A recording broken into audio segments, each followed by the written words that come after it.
maaf kalau Anda tidak mendengar suara saya. Luar biasa, Ram. Baik. Oke, cukup. Ingat, kita perlu mendengar kandidat Anda. Tidak cuma para pendukung, tetapi yang belum menentukan pilihan juga perlu mendengar mereka. Oke? Ada satu hal yang mengikat semuanya. Semua bilang melawan korupsi, semua bilang berusaha untuk mencari sejahtera. Saya ingin tahu ukuran Bung Abu Bakar, Pak Habib yang tadi menyebut diri, Pak Habib. Kenapa? Apa ukurannya sejahtera menurut Anda? Pertama, kesejahteraan itu adalah yang penting terpenuhi kebutuhan pokok dia.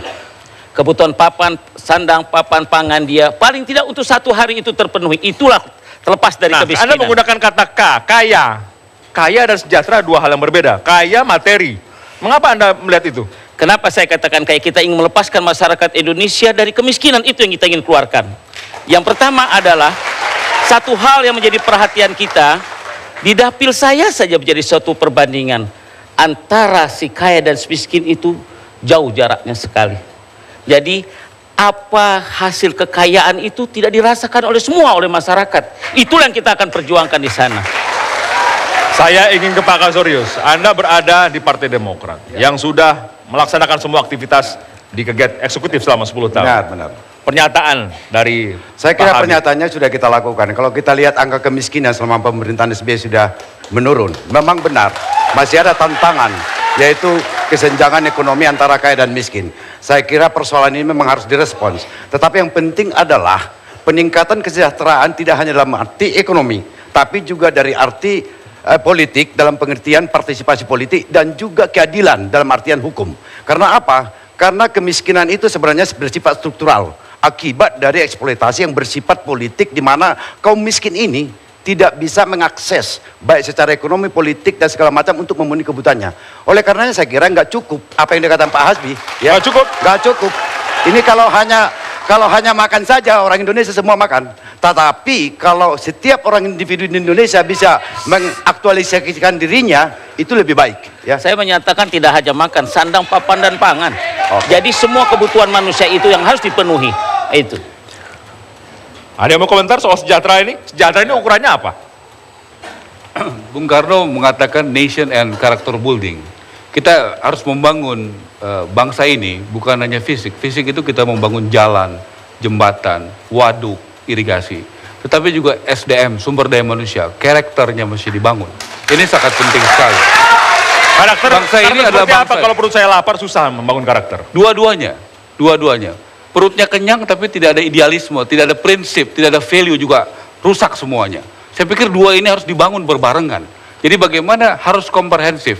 Ini yang harus kita lakukan. Tadi saya katakan di Majalengka sebagai contoh bagaimana kita membangun bandara udara. Kita harus bangun juga sumber daya manusianya. Sehingga bagaimana pesawat itu terbang, ada orang-orang Majalengka juga yang bisa menikmati daripada pembangunan itu. Bandara itu adalah masalah kolektif. Persoalan kemiskinan individual menyangkut orang per orang. Ya, maka oleh karenanya kita harus di samping memberikan kesempatan ekonomi kepada individu-individu masyarakat Indonesia agar mereka bisa membangun secara kolektif karakternya, gitu loh. Sebenarnya ada satu hal perhatian. Allah mengingatkan kepada kita wa ma fil ardi wa ma min dabatin fil ardi illa rizquha. Jadi sebenarnya apa yang ada di isi muka bumi ini termasuk binatang melata akan dapat rezeki dari Allah. Tidak ada istilah kemiskinan. Tapi permasalahannya adalah kata Mahatma Gandhi, sebenarnya manusia bisa terpenuhi kebutuhannya kecuali kepada orang-orang yang serakah. Ini problem yang kita ini kan. Keserakahan ini banyak di kita. Memang alhamdulillah Indonesia selama beberapa tahun terakhir ini mengalami kemajuan ekonomi yang cukup bagus dibandingkan di dunia lainnya.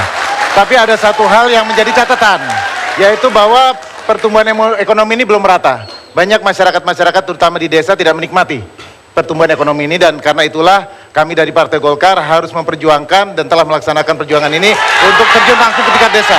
Bagaimana menciptakan pertumbuhan ekonomi baru di tingkat-tingkat pedesaan.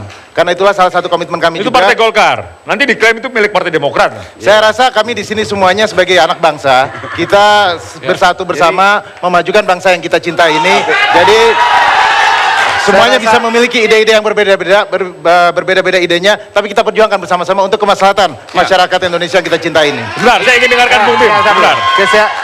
Jadi rasanya kurang kalau dikatakan kesejahteraan saja tok gitu ya. Tetapi memang harus bahagia. Sejahtera perut kita bisa sekolah, kita bisa berobat, tetapi tidak bahagia itu kurang komplit ya. Dan Bahagia itu ukurannya apa?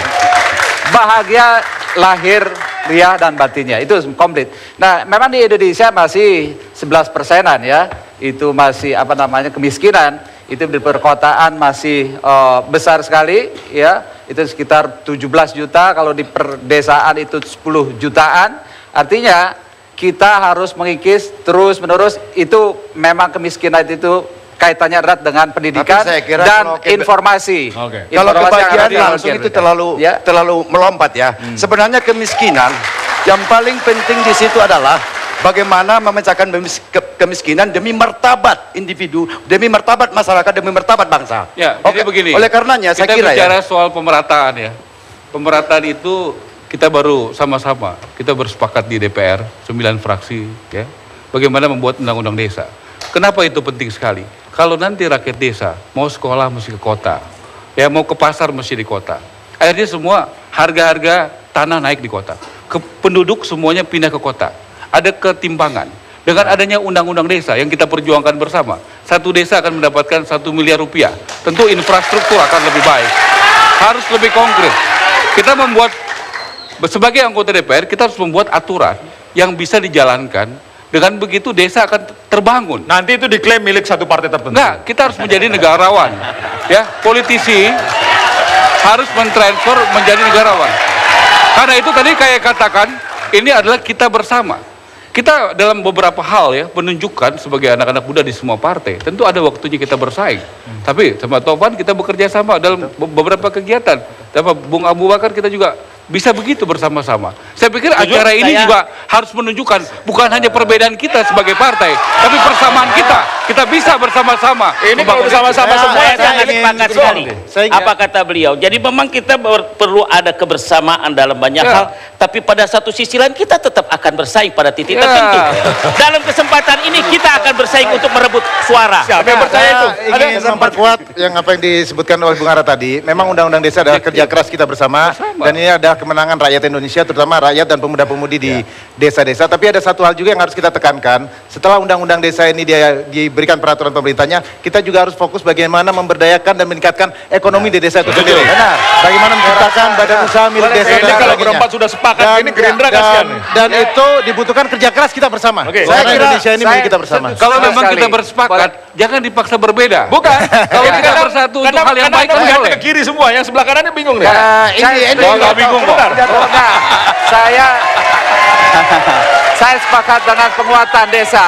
Saya waktu itu juga 2004-2009 saya di DPD mewakili daerah. Saya juga penguatan untuk desa sebenarnya waktu itu ya. Saya setuju sekali dengan itu. Tetapi masalahnya adalah nanti penggunaan pemanfaatannya itu. Masalahnya bukan itu.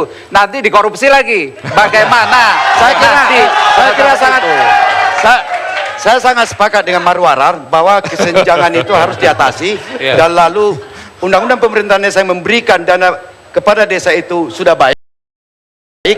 Dan juga dari Golkar yang mengatakan Belum itu diuji, jangan bilang udah baik. Belum untuk diuji. Undang-undang baru peraturan jalan, pemerintah. Bung. Tetapi Undang-undang seperti itu yang belum dikatakan oleh SBY Masih kita buktikan. agar yang dikhawatirkan oleh teman dari Gerindra itu tidak terjadi, maka kita harus ada strategi. Strategi pertama adalah uang itu dipakai untuk pendampingan bakti sosial rumah tangga. Yang kedua adalah pemberdayaan masyarakat ekonominya. Oke. Yang ketiga adalah untuk membangun infrastruktur desa. Ini kalau semua sudah sepakat itu susah nih. Ya, Ini ya, sudah ya, dilakukan semua oleh sepakat SBY. ya? Ya. Ini Jadi masalah bagaimana- strateginya. Ya. Strategi Supaya uang yang pemanfaatan dana. Kalau kemudian duitnya itu sudah ada, semua sepakat untuk melakukan sesuatu, saya punya kasus yang harus Anda pecahkan. Sesaat lagi di duel kandidat. Jangan kemana-mana.